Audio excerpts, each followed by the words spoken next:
जुमरा नामक गांव में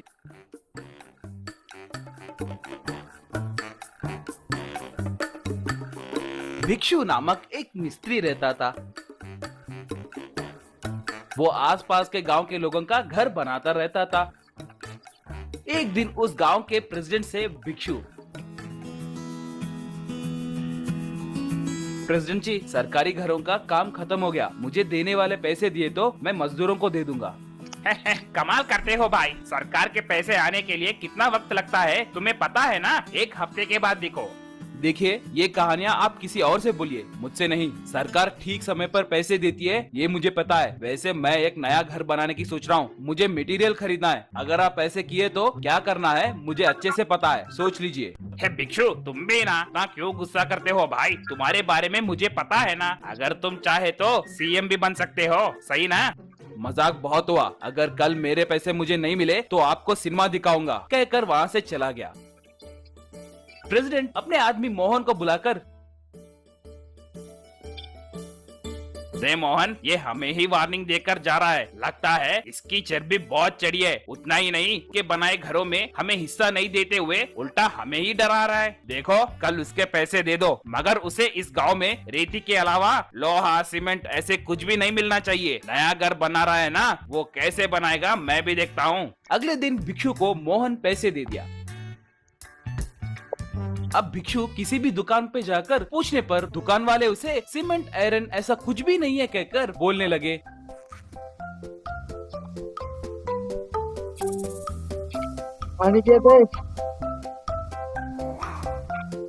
वो निराश हुआ और घर आया। भिक्षु अपने पत्नी दीपाली से, ये सब जरूर उस प्रेसिडेंट का करतूत ही है, नहीं तो हर दुकान में भर भर के सामान है, फिर भी वो लोग मुझे सामान नहीं है कह रहे।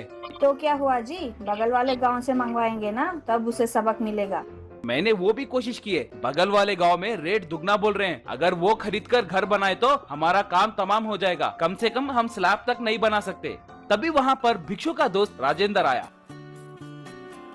200 साल पहले ये आयरन सीमेंट के बिना लोग घर कैसे बनाए होंगे, और वो अब के इमारतों से भी बहुत मजबूत रहते थे। उस जमाने में रेत, चूना पत्थर, अंडे का सुना, वो सब मिलाकर बनाते थे। ऐसा मैंने हमारे दादाजी बात करते समय सुना था। वैसे भी आजकल उस तरीके से घर कौन बना रहा है? हम बनाएंगे रे। हमारे गांव में ऐसे पुराने जमाने के तकनीक जानने वाले एक बुजुर्ग हैं, वो हमारी मदद कर सकते हैं, कहकर उस गांव के बूढ़े के पास लेकर गया। उसे देखकर राजेंद्र से भिक्षु, रे ये साइंटिस्ट है ना, ये हमें सीमेंट के बारे में क्या बताएंगे? वैसे इन्हें क्या पता होगा? रे इन्होंने बहुत सारे किताबें पढ़ी है। इन्होंने मुझे इनके घर में काम करते वक्त सिर्फ रेती का ज्यादा इस्तेमाल करके घर कैसे बना सकते हैं, उस जमाने में राजा लोग महल कैसे बनाते थे, वो सब मुझे बताते थे। इसीलिए तुम्हें इनके पास लेकर आया हूँ, वो जरूर हमारी मदद करेंगे, कहकर साइंटिस्ट के पास लेकर गया। वो लोग उन्हें अपनी समस्याओं के बारे में बताए। उनके बातें सुनकर साइंटिस्ट रेत और थोड़ी चीजों का इस्तेमाल करके सैंड हाउस कंस्ट्रक्शन कैसे बनाते हैं उन्हें बताया। वो उनका शुक्रिया अदा करके भिक्षु राजेंद्रा दोनों मिलकर सैंड हाउस को बनाना शुरू किए। सिर्फ 2 ही महीनों में रेत से घर बनाने के कारण गांव के लोग उसे हैरान होकर देखते रह गए। उस घर के बारे में मोहन प्रेसिडेंट से बताया। तब मोहन से प्रेसिडेंट, क्या सिर्फ रेती से घर बनाया? यानी वो जरूर पागल बन गया होगा। ठीक है, बनाने दो। कल के दिन हमारे बनाए घरों में कुछ समस्या आए तो भिक्षु ने सभी घरों को ऐसे ही बनाया है कहकर उस पर इल्जाम लगा सकते हैं। भाई, आप उसे कम मत सोचिए। वो एक मिस्त्री रहने के बावजूद भी खुद का घर बना रहा है तो समझो कि कुछ तो बात है। अगर उसका घर सक्सेस हुआ तो सोचो हमारा काम तमाम हो जाएगा। अरे तो हमें भिक्षु को आसानी से नहीं लेना चाहिए। आज रात ही जाकर उसके सैंड हाउस को नाश करके आएंगे। कहकर वो दोनों भिक्षु के घर को चोरी छुपे गए और सैंड हाउस को देखकर प्रेसिडेंट, रे ये मामूली आदमी नहीं है रे, इसे उसने कितना मजबूत बनाया। उतना ही नहीं, खर्चा भी बहुत कम हुआ लगता है। इसे कुछ भी करके नाश करना होगा, नहीं तो हमारे गांव में ये बहुत बड़ा हीरो बन जाएगा और हम जोकर हो जाएंगे। ऐसे कह रहा था तभी भिक्षु वहाँ पर आकर रे तुम सच में जोकर ही हो रे, नीच कमीनो। मेरे घर को नाश किए तो तुम लोग हीरो कैसे बनोगे रे? वैसे भी तुमने मुझे सीमेंट आयरन ये सब नहीं मिले जैसे किए हो ना, वो बस नहीं है क्या कमीने कहीं के? हे भिक्षु, तुम यही हो क्या? मैं ऐसे ही मजाक कर रहा था, तुम बेकार में सीरियस हो जा रहे हो। You crazy boy. बॉय गया तेल लाने। रे तेरी हड्डी फसली तोड़े तक तुम नहीं मानोगे लगता है। मुझे सब समझ में आ गया है रे। रे भिक्षु, ऐसे पागल कुत्ते को यूं ही नहीं छोड़ना चाहिए, भागा भागा कर मारना चाहिए। और क्या सोच रहे हो? चलो इन्हें खूब पीटेंगे। कहकर राजेंद्र भिक्षु प्रेसिडेंट को खूब पीटने लगे। उनकी मार से प्रेसिडेंट और मोहन वहाँ से भाग गए।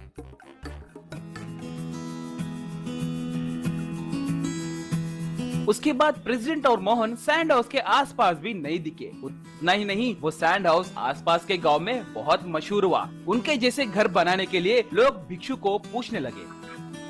रुकिए रुकिए, ये कुर्ता सेट्स अंडर 899 देखते जाइए। तो ये अमेजिंग कुर्ता सेट्स मैंने सिरोल के गांव में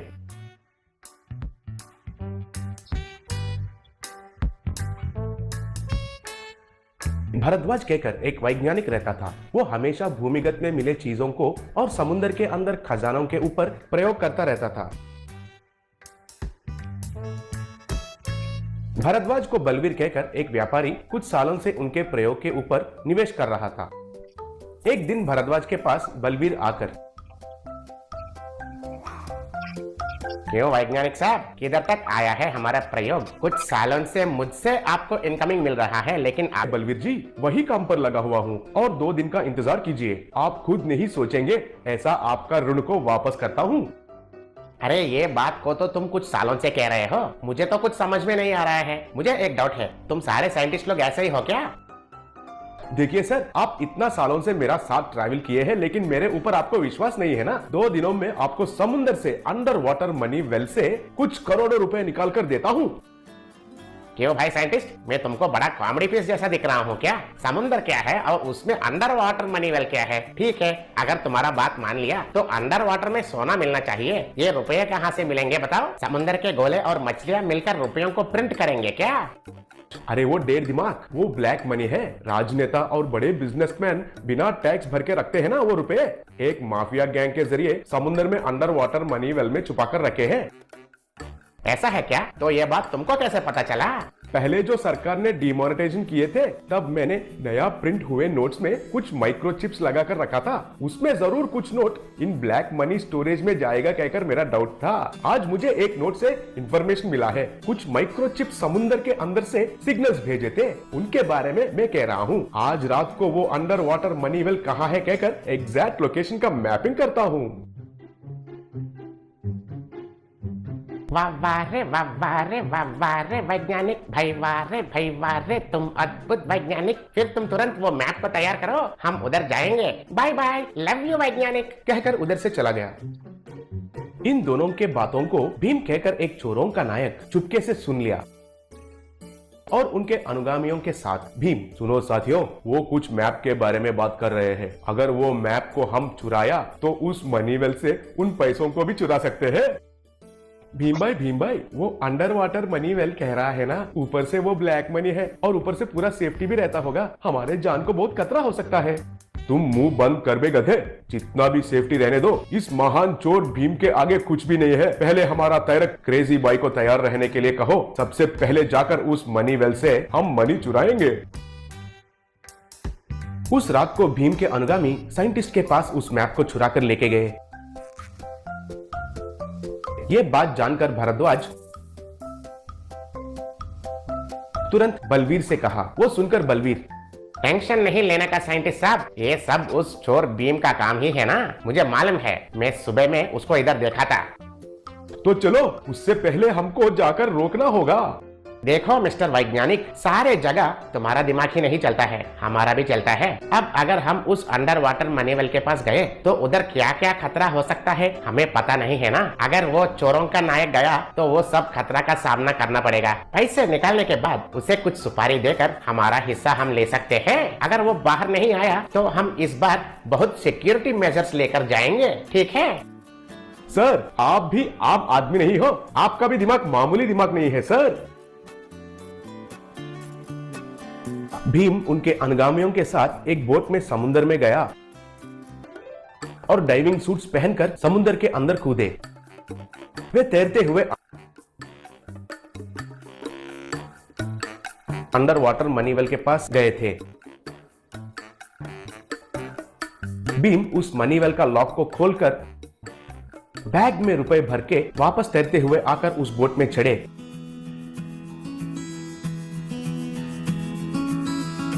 और उस बोट में सब किनारे पहुंच गए।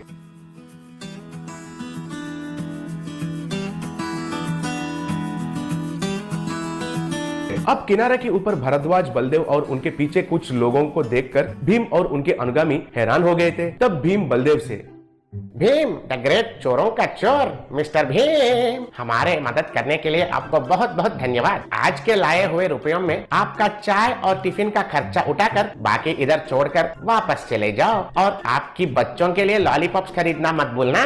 नहीं नहीं, ये मैंने बहुत मुश्किल से कमाया है, इसमें से मैं आपको 1 रुपए भी नहीं दूंगा। अबे ओए, ये तुम्हारे पैसे हैं। ये हमारा वैज्ञानिक का सालों का मेहनत का खजाना है और इसमें मैंने निवेश किया है। शायद तुमको आज हड्डी टुटवाने का भविष्य लिखा हुआ है। देखिए सर, मेरे पीछे भी लोग हैं, एक बार सोच लो। अरे तुम्हारे आदमी तो चोरी करने में मशहूर हैं, लेकिन मेरे आदमी तो हड्डियां तोड़ने में मशहूर हैं। बॉयज, जाकर उनका पूरा हड्डियां तोड़ दिया जाए। तब बलवीर के आदमी भीम और उनके आदमियों को खूब पीटे। बाद में भीम को कुछ पैसे देकर भरद्वाज और बलदेव उनके आदमियों के साथ वापस चले गए।